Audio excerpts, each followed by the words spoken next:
Well, hey there, guys. How's everybody doing today? We have some good news for Mac users out there. From AudioControl today, they just announced that their software for their DM products is now Mac compatible. So no longer do you have to run the software on an emulation or anything like that, or do you have to use a Windows machine if you're not a Windows user. You can immediately just download the software to your Mac and you're good to go. So we have two computers behind us that have a Windows version and a Mac version. Let's take a look at them, shall we?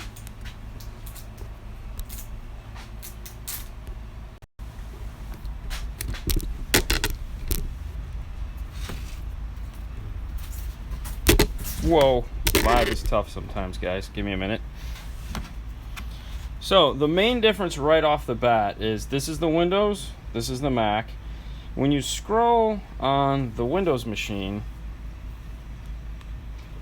you'll notice that you lose your channel selection. And this is a brand new machine, so this latency here, there's no reason for this because this is an i7, this is an i5 7th gen. This is a really nice computer. We just got it for this. But now when you come over here to the Apple, you'll notice when you scroll, your channel selection stays put and everything just adjusts down here in the box. So that's very helpful because I'm sure they'll do an update to this that'll change that.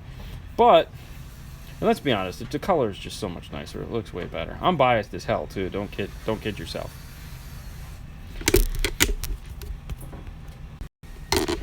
So that's that. That's the news that we wanted to get out to you guys. That's really a big deal. They still don't have Bluetooth support yet, so bummer there.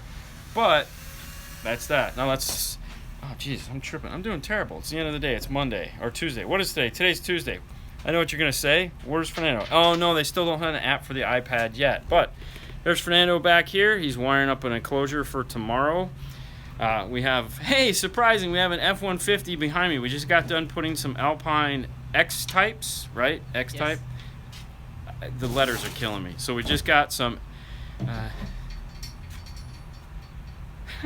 So we just got done putting some X-types there. Sorry, I was briefly reading this comment. My bad.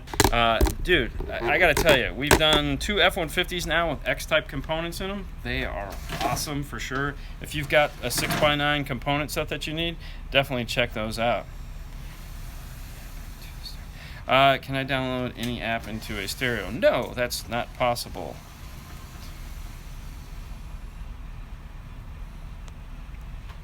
Conceivable there will be no Halloween.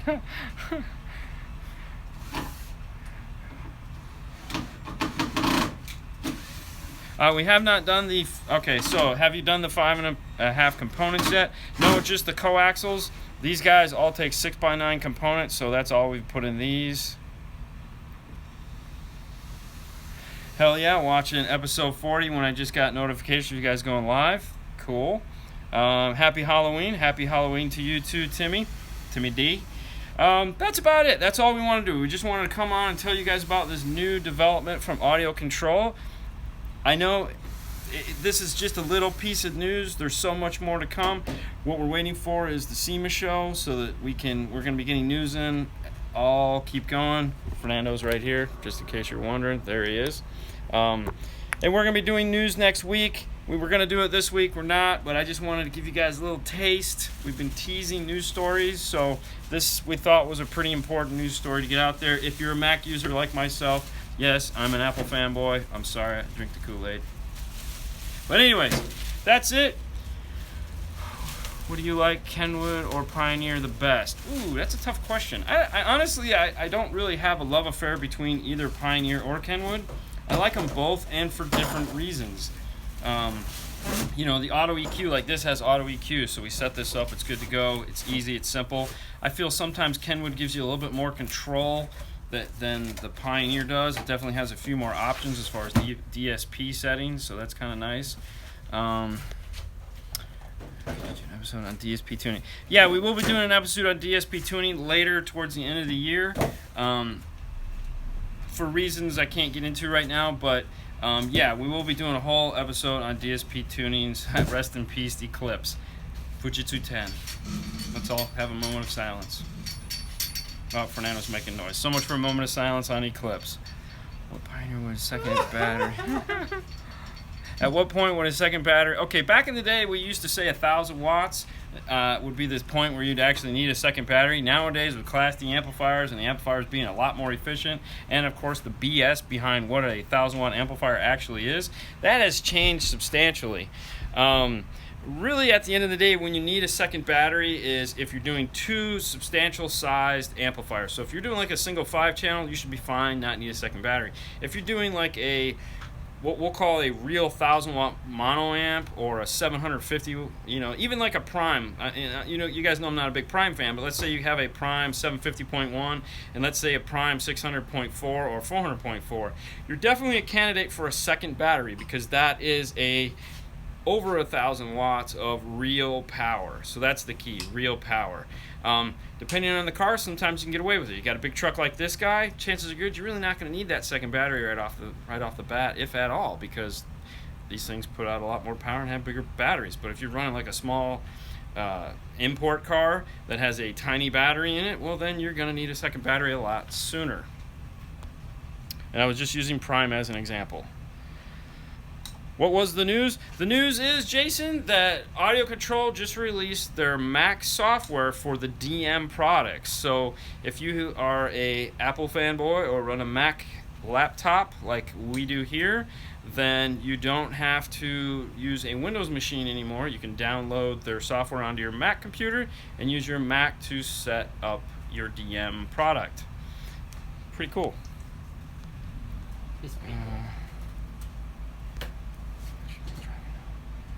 Watching while driving home from work. Don't do that. Just listen. Safe. Just not safe. Just listen. Let's see. How come no reviews on Chinese Android's head units? Do they suck that bad? I'm gonna just say yes. I have yet to. Yes. How bad do the Chinese? And it's nothing against the Chinese. It's not. It does because most of them don't come from China. I don't think. But either way. Yeah, they suck that bad. If it comes in a white box or it promises you the world, it ain't delivering. I have yet to see one that will allow you to do what everyone wants you to do that hasn't sucked. Just spend the extra $20, man. Is a line driver easy to tune? Well, there's really not much to tune on a line driver. It's a line driver. It's just made to up your voltage. So, I mean, if you're just at the end of the day, you still have to prepare for clipping. So, yeah, that's, Hey, from Jamaica. Say hi. Hi. Don't hit SSR. Gain is properly set to 600 amp. Is that because I'm not feeding them enough power?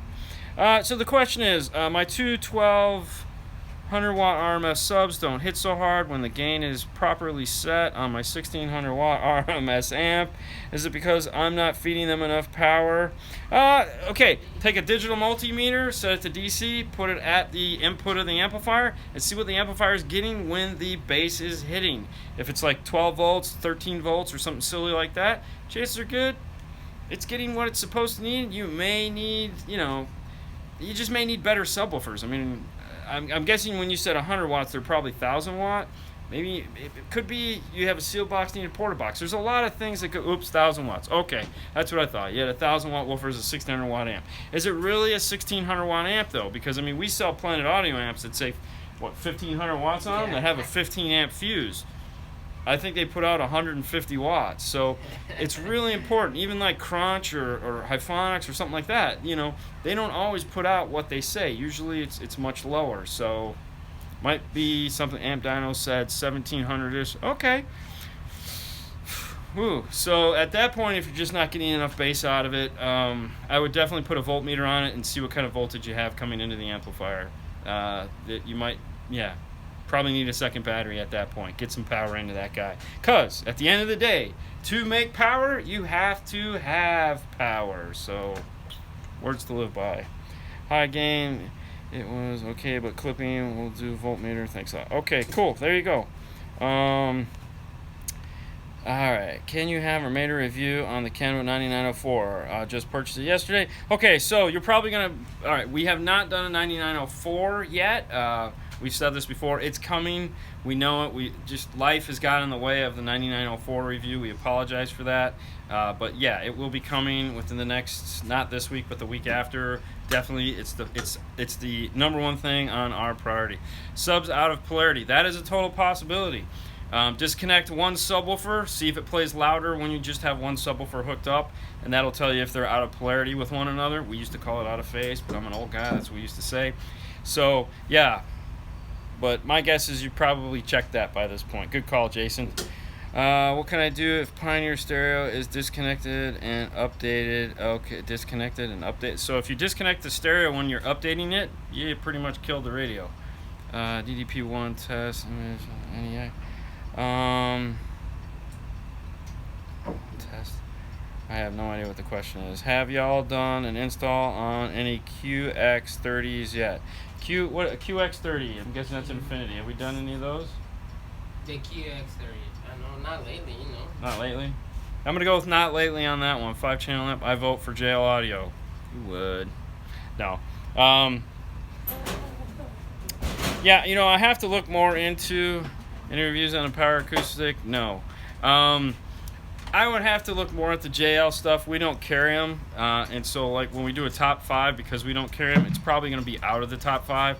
That's not to say that it's not a great amplifier. It's just we don't carry it. We're not familiar with it, so we're not going to really get behind it.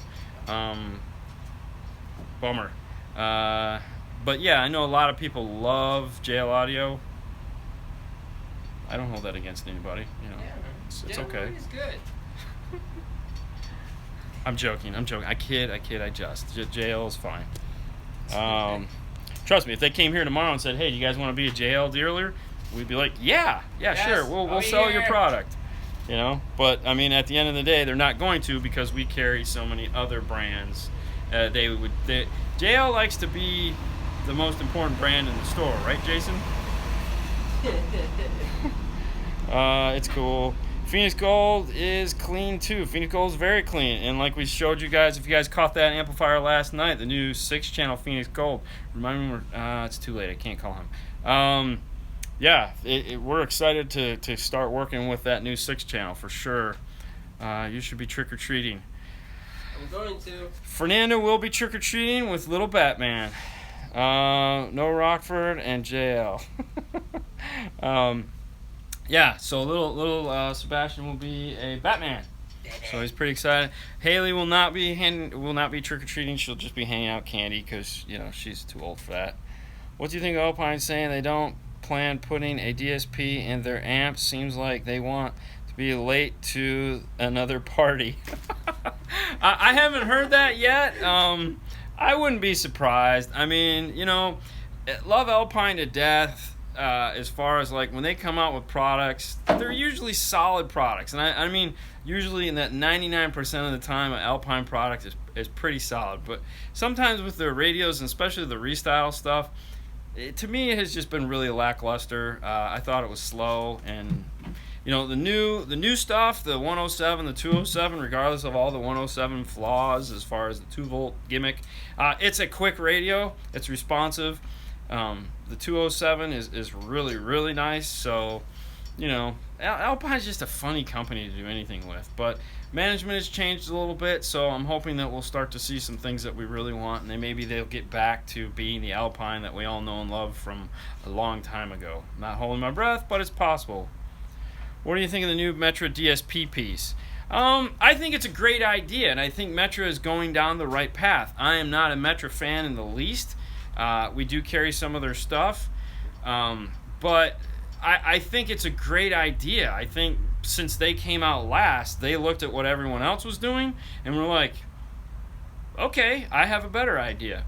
And I know talking with the other guys, the other people that have already released their products, they were like, yeah, we missed that one. We totally missed that one. Being able to be like, if you buy that Ford piece from Metra and Carphonics did his review of it, and love or hate Carphonics. I like Carphonics. I like the show. I liked watching what he showed on that. But if you haven't seen it, go check out his video on the Metro DSP. He put it in his F-150 non-Sony system. So if you have a non-Sony F-150 or any other car for that matter, you can still buy their piece, put it in, get their DSP, do high level.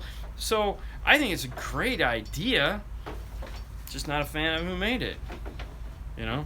So, but I mean, what I put one in probably.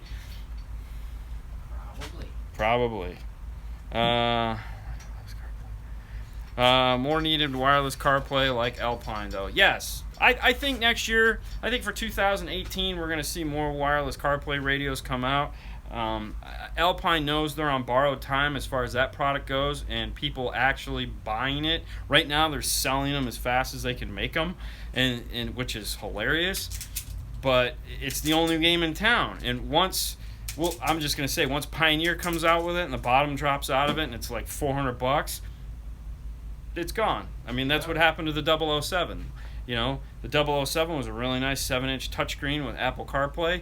It had 4 volts of output. Everyone got on board. It was great. And then the price dropped out of the market. The 007 sat on the shelves. We had guys that were calling us going, dude, do you want to buy my inventory on them? We're like, no. No, we're good. We got one. We need to move that one. So, and it was a great piece. It's just the price point sucked. And Alpine will not lower it. Okay, Alpine of old will not lower the prices. The new Alpine, however, with the new management, has reevaluated some of their price points, and the price points are starting to come in line with where they need to be. If you look at that new Jeep CarPlay radio, they've dropped the price on that to a manageable price point that can actually be a competitive radio in this market. Phoenix Gold TI2 or 9605. 9605, you know, okay, so the Pioneer amplifiers, regardless of which one you get, the 9605, the 9601, the 8604, the 8601, whatever the model numbers are, they're great amplifiers for the price. They have a ton of power, they sound good, they're just price-conscious amplifiers. We sell a ton of them because you can get into a 5-channel for a real reasonable amount of money. There are better amplifiers out there, though. Rockford's taking a huge price drop starting soon. Actually, Rockford already took the huge price drop. We talked about it last night on the show. The small Power Series amplifiers just dropped substantially. We weren't carrying the Power Series amplifiers because gotta bounce. See you Saturday. See you, Jason. Thanks for stopping by. The small Power Series amplifiers, we weren't carrying them because the price points on them were unrealistic for an amplifier that's just small. You know, yeah, they were great amplifiers, but the prices were through the roof. They just dropped the prices on those. They're more reasonably, they're more in line with where they need to be for the market. And yeah, they also lowered the price on the T-Series speakers. So the T1 speakers are now also more reasonably priced. So if you guys are in the mood for Rockford, find your local Rockford dealer and see if they have the new price points on those products, because they are definitely hot. We brought in a ton of the T-Series speakers because the punch is nice, but the T's are better. And if I can sell someone a T-Series for a little bit more, and like a Jeep or something like that, it's going to be awesome. So off to the top of your head, what would you top 5 amps? Okay, so we talked about this last night too. If you guys didn't check Dean and Fernando's show that we do on Monday, the Facebook Live gimmick, we're gonna not talk about top 5 anything until December, because in December we're gonna have, like we did last year, we had our top 5 shows. We're gonna do a whole bunch of top 5s. We'll probably have like a week of top 5s or some, probably not a week because that'll drive everyone crazy, myself included. But we're gonna start giving you the top 5, what we think might not necessarily be what the world thinks, but in our little world, this bubble we live in, we're going to give you our top 5 across the board: radios, amps, 5-channel amps, speakers, new products, things that are innovative. We're going to come up with a ton of categories and just blast them out so that you guys can get an idea of what we think are the top 5. So we'll be talking more about that as time goes on. Is there a 2-din screen with Spotify built in instead of Bluetooth? No, because in order for Spotify to be built into the radio and actually function, you'd have to have a cellular connection built into the radio. So until we have a cellular connection built into the radio, which I don't think that's going to happen anytime soon, Spotify, Pandora, things like that will not be built into the radio. You will have to use your Wi-Fi connection. Or even if it was built in, you'd still have to pay for that Wi-Fi connection. App Radio, iOS 11. No, there's no update. The update they just came out for the current NEX radios that came out last week that we talked about specifically says does not address any known issues of iOS 11 in it. So I don't think we're going to see anything anytime in the next couple days or weeks. I know they know there is issues and they're working on it. As soon as we know something as far as updates go, we'll let you know. Waze continues to screw everyone over, so Waze doesn't work for anything right now, so that sucks. What is your go-to DSP? Right now, the go-to DSP has been the DM608 from AudioControl. It's a really solid DSP. That's why we wanted to talk about this update on the software. Because, like I said, I'm a Mac user. The nice thing about the 608 is it's reasonably priced, and we've had great success with it. It hasn't caused us any issues. It doesn't lock up. We don't have to do silly stuff like that. Fernando is wiring up an enclosure for tomorrow. He's doing some kicker. What are we doing? Kicker comp Rs? Comp RTs. Mm-hmm. All right, so he's putting some comp RTs in a Chevy box. A customer's going to be picking up tomorrow. Paul, it's the end of the day here, so we're done with this car we have over here, which is this guy. We're waiting for him to pick it up. So we're just trying to get ahead of the game so tomorrow we are not killing ourselves. I have to agree with you on that one, Car Audio Inc. Yes.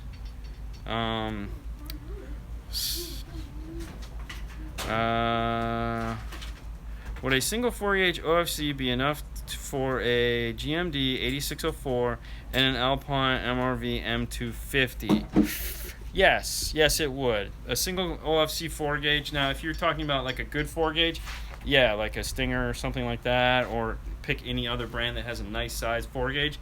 Those two amplifiers, a single 4-gauge would be enough for sure. Okay. Are they bringing all new TSD line 4-inch and up?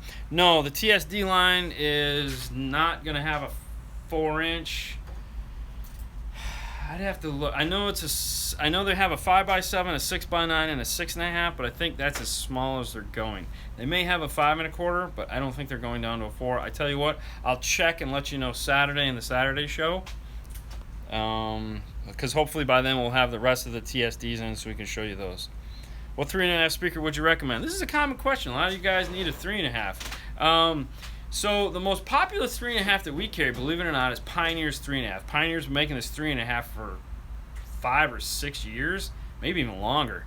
It's a really nice sounding, really compact. The tweeter sits inside far, so if you're trying to put a grill on top of it.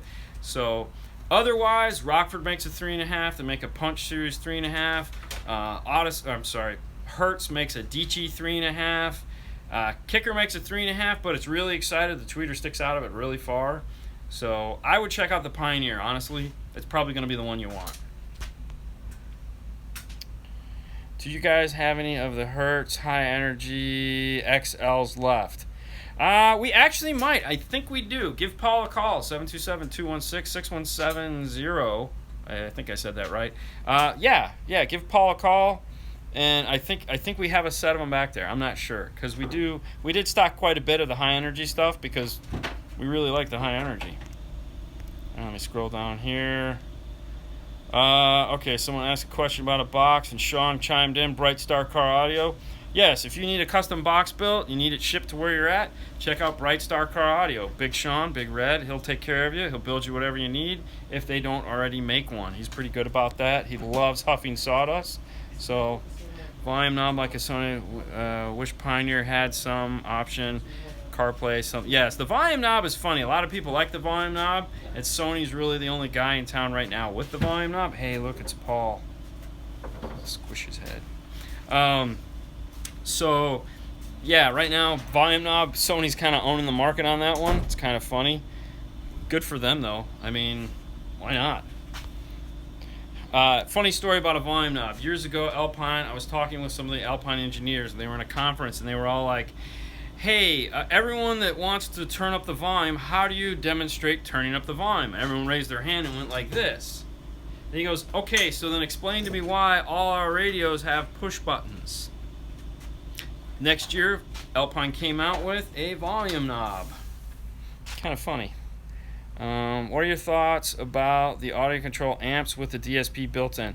Okay, that's a great question. What am I? Okay, follow this one, Fernando. So, what are your thoughts on the AudioControl amplifiers, or any amplifier for that matter, with the DSP built into it? Audison has the Prima. Kenwood has the new one that hooks up to the Maestro RR or Maestro AR. Yeah. So, what are your thoughts on that? My thoughts are kind of on the fence, because I remember TV VCRs, and when the VCR broke, yeah, you just had a TV.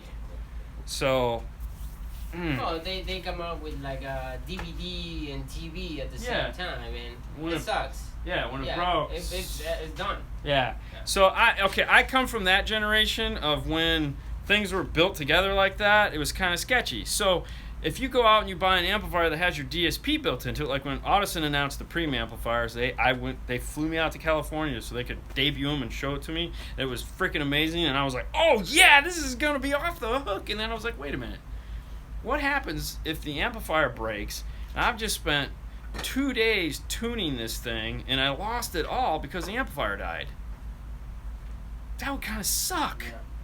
So, yeah, I see the advantage of it, but I also see the disadvantage of it. I mean, granted, yes, all this stuff allows you to save those files onto your computer so you're not, like, lost. But if you had an amplifier die, you could take the amplifier out, send it back, get it repaired. In the meantime, if you have, like Soundman right now blew his woofer, blew his JLW7, and he's putting in that cool focal, pronounced focal,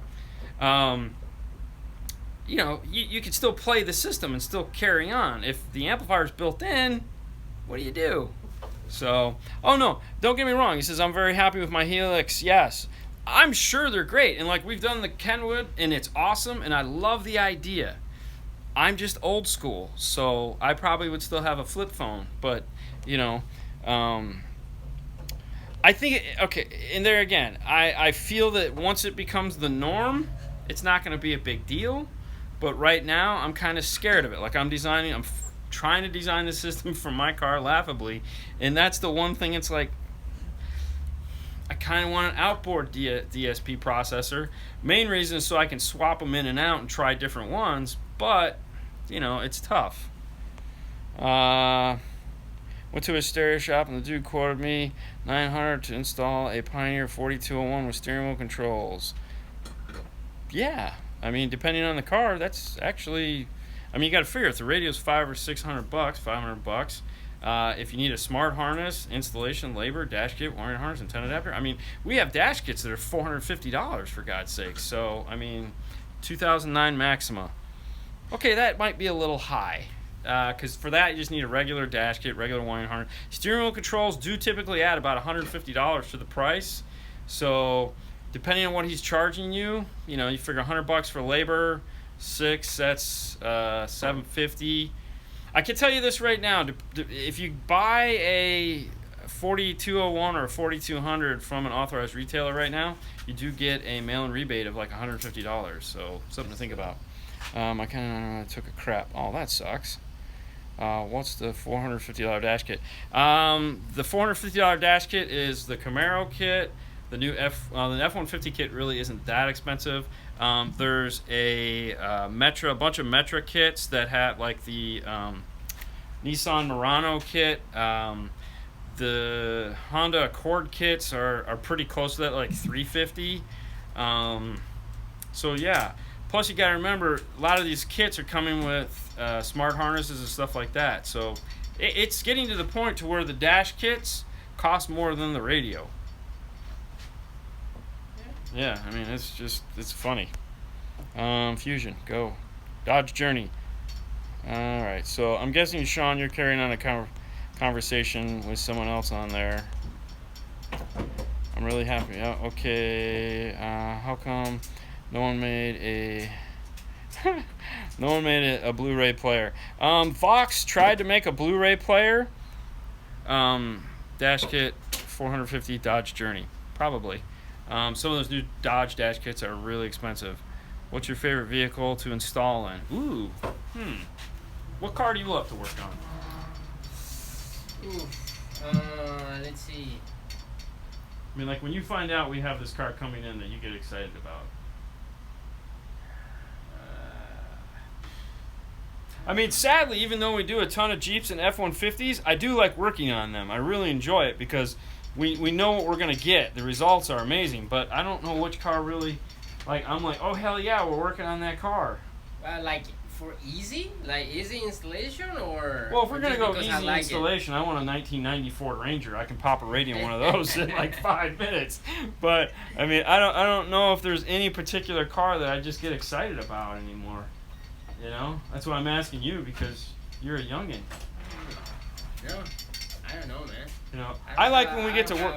Yeah, I like when we get to work on cars that the result we know is going to be amazing. Like when we're doing a killer system in a car, that's really what's more exciting than the actual car we're working on. You know, if Paul sold them like a killer radio and a killer amplifier, some awesome speakers, and you know we're going to be working on it all day, and we get to tune the shit out of it, and you know, it's just we know the customer's going to be happy when we're done.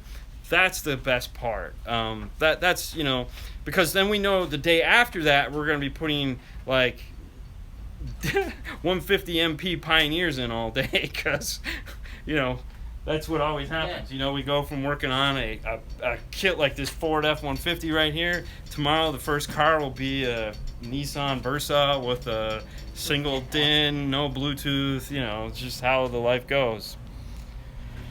Okay, let's see. Dean, what's going in your car? I'm not going to talk about it yet because every time I've talked about what I want to put in my car, I've jinxed myself and not done it. So I'm just going to surprise everyone and be like, I bought this stuff for my car, it's going in, and Fernando's going to be there forcing me to make sure it puts in. So I'm hoping some white boxes. Yeah, some white boxes. Hopefully within the next month I'll know what I'm doing and it'll be done because I'm over this.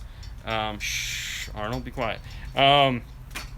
Yeah, so that's we're just gonna be quiet about it. What do you think of the Kenwood DDX 9904 head unit? That's a great rating. 9904 is, I love everything about the 9904. Okay, actually later this week we're gonna have how you guys can screen share on those because they took the HDMI out. So we have that video. That'll probably be tomorrow, I think. I'm not sure. I'm still deciding on that tomorrow or an install diaries. Depends how much time I have tonight with the whole Halloween thing. But the 9904, because it has the capacitive touchscreen, sets it so much above the comparable, you know, like we compare it to like a 4200. That capacitive touchscreen is so sexy. I mean, would you agree? Definitely. Definitely? Oh, yeah. Yeah? Definitely the bomb? I like it. Meow? Cats meow? Okay, so yeah, buy a 40, yes, go buy it, for sure. McIntosh. Oh, geez, they're talking about McIntosh. Do we want to hear the McIntosh story? I actually was a McIntosh dealer for years. That cool CD player that Soundman has, I kick myself all the time because I had that same player and sold it. I had the 44 MC440 amplifier, sold that. Had a couple MC223s, those were the little tiny guys, sold those. Had McIntosh components, 6.5 components all the way around, sold those. Was a big McIntosh dealer. Okay, put it this way, we bought so much McIntosh stuff that they gave us free leather jackets. Dude, these are like $250 leather jackets, say gold McIntosh on them. I have never worn it because my wife wears it. She loves it. But yeah, we were a huge McIntosh dealer. The big mother that they used to sell that was the MC431s had MC430, had two monoblock, or had a monoblock and a 4-channel built into one heatsink. It was like 38 inches long. The thing was amazing. Yeah, we sold a lot of McIntosh back in the day. And we also, a lot of it got blown up because they didn't know how to build an amplifier. Passing out candy or collecting? I will be passing out candy. Haley's a little too old. 9904 has new firmware update. Yes, it does. 9904 did update the firmware. It was just for the 7 inches. So far, the 6 inches have not had an update. Any thoughts on Power Acoustic Gothic 12-inch 4-ohm DVCs? No thoughts at all. Would you consider yourself an audiophile? No, I would not consider myself an audiophile only because I cannot sit in a room and listen to music.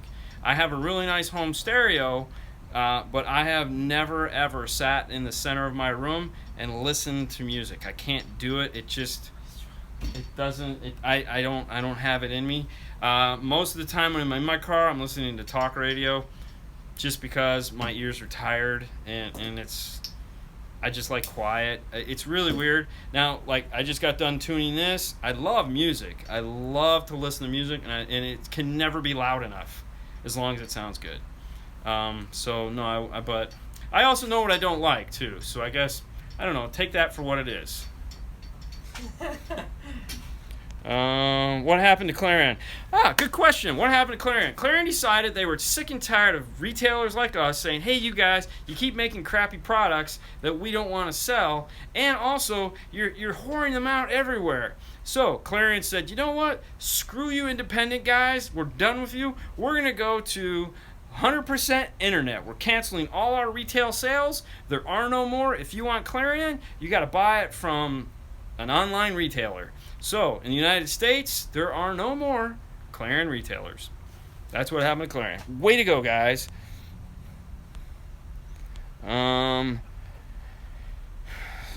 Yes, the new FLAC on the 9904 is awesome. It is. They have. Yes, it's the highest bit rate you can get to be considered a high res. Well, it's higher than the minimum of high res audio, but it is a very high res capability on the 9904. Have you ever been impressed by Boss products in the slightest? I'm asking. Okay, sorry, I'm asking a lot of questions. What about you? Boss ever done anything for you? Boss? Yeah. No. I mean, their decks. Not a fan of their decks. Okay, I will say this. We've sold some of their amplifiers because when we do our 5 o'clock specials, what we like to call them, where we give you like 2 subs and an amp for a really low amount of money, a lot of the times it's something like Planet Audio or Boss, that'll run off an 8-gauge power wire. And the thing about Boss is, as long as it's that normal size, realistic amplifier, like, that sub 500 watt amplifier, yeah, they last forever. Like, we never take them out. We never get them back. It's not until people buy like a 4,000 watt or whatever Boss where they're trying to do some crazy shit where they blow up. So I guess my impression would be, for their normal, reasonably priced products, they don't break. So I got nothing bad to say about that stuff. They don't know how to make a radio, though, so we'll go there. All right, let's see what we got here. What's your opinion, experience on Hyphonics amplifiers? So, I'm old, as we know. I'm older than him, and I remember when Hyphonics, my dream amplifier when I was in high school was a Hyphonics Hercules. I wanted a Hercules in the worst way. Never got one. Ended up going with Orion, but the new Hyphonics stuff, it's not bad. It's not bad. I mean, it's not great, but it's not bad. There again, they have their niche in this. It's price, big price. Yeah, we sell a lot of the stuff for loudspeaker applications. A lot of guys are going to be running like 27 6.5s or whatever it is. 7 6.5. I'm just saying. I mean, those are the guys that buy. They come and buy the Hyphonics old school AB big 600 watt by 4. Yeah, I mean, we sell a decent amount of that stuff. So. And there again, as long as you're using it as as long as you're using it at what it's supposed to be used for, it lasts. Best DSP for the price, I'm gonna have to go with the DM608. Like I said, it does a lot for a reasonable amount of money, and it's pretty easy to set up. Only problem with the passive touchscreen is the light glare reflection. Yes, they do have a lot of reflection. However, a lot of manufacturers. Hey, Fernando, can you pull this out for me? Yeah. A lot of manufacturers, or not a lot of manufacturers. If you go on Amazon, they do have. Look up type in like anti-glare screen for a Pioneer 8200, and they make a anti-glare screen for the 8200, which is a standard size for everyone else's, so it will fit. Had a guy come in that had a Corvette. He had bought it, and it works amazing. It's a convertible Corvette. The glare was gone. So, way to go there. Hold on. Ow. Sounds amazing. I keep kicking that thing. You're good. Ow. I'm fine. All right, what do we got here? Hyphonics and Crest used to be crown jewels of the market. Now Hyphonics is a train wreck due to Maxsonic buying them. Okay. What's Nightfire had optical output? Yeah, I know. I don't know what's going on with the whole optical output. Alpine used to have it on theirs. They took it away. Kenwood hasn't had optical output in years, so and it's funny because now that this big push for high-res audio, and it's still RC output. So wait a minute, what? Okay, so yeah, we'll have to see how that pans out. Y'all have a great night. Thank you. You too, Derek. Did you ever use old school Optimus amplifiers? Yeah, Optimus. That was Radio Shack for sure, man. Totally used those. And I've been doing this since 1990, so Boss has CarPlay and Jensen will too. Yes, they do. Any thoughts on them driving the price down? We talk about that often, obviously, because this is what we do for a living, and we have a lot of, we sell Pioneer, we sell Alpine, we sell Kenwood, and we do sell Jensen. We just had the video where we put that Jensen navigation system. I'm not a big fan of them. I don't know how to use them. It's kind of like my line in the sand when it comes to those products. Fernando has to play with those. I get totally turned off when we put those things in because I just don't like them. As far as them driving the price down, the lower they make their prices, the lower Pioneer is going to make their prices. So it's kind of depressing either way. So, but hey, it's good for the consumers. So I guess, I don't know. Have you installed the new Z series yet? No, we just got them in, so we haven't put them in, Sean. Right. Dean, do you guys do remote starts?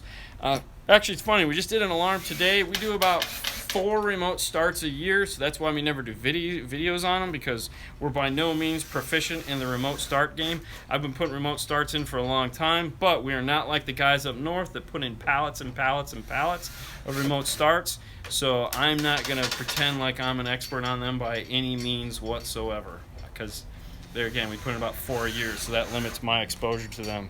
And I'm not upset about that, because it's just not my thing. I'd much rather sit in a car and tune it. Have you ever extended to it with the Moscone amps yet? No, we have not. That's kind of a sore topic as far as that goes, because we tried to get some in, but then the rep is kind of... So we'll see how that pans out next year. What's up, brother? What subwoofer do you recommend for a Kia Soul replacing the factory subwoofer? If you're just going to put it in the factory subwoofer location... Subwoofer? Yeah, sorry. Check out like a Pioneer or something like that. If you're actually going to put a driver in the back, check out like maybe some P3s, maybe 210 P3s in the factory ported box, some Comp Rs, Scar if you want to go crazy. One Scar 12 would be awesome. So yeah, there's a ton of subwoofers to choose from. What are your thoughts on Orion HCCA subwoofers? Wow, those are big subwoofers. That's pretty much my thought on those. Anytime you get a hernia lifting something up, man, that's impressive. We have the Scars that are like that here. I was a big Orion fan back in the day. I loved Orion. I still have my original 2125 SX heatsink. The amplifier is long gone. But I tell you what, since we're talking about old school, we'll end this on the old school. Walk over here and we'll take a look at the graveyard. For those of you old school guys, this is it. This was my first Orion amplifier right here. Not this particular one, but this was the first one I bought. This is a 280GX. You couldn't even sum this. You had to buy a 400 BDG summing module. See these big holes on the end here? These were for DIN cables, things you guys probably don't know about, but that's it.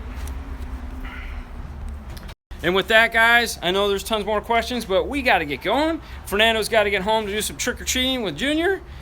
Thanks for watching. I know this is unorthodox. We don't normally do these shows on a Tuesday, but I figured, hey, why not? We had something to talk about. Modular plugs. Gotta love the modular plugs. You guys have a wonderful Halloween if you celebrate. If you don't, have a wonderful Tuesday. Have a great night, and we'll see you later next time. Fernando. Bye.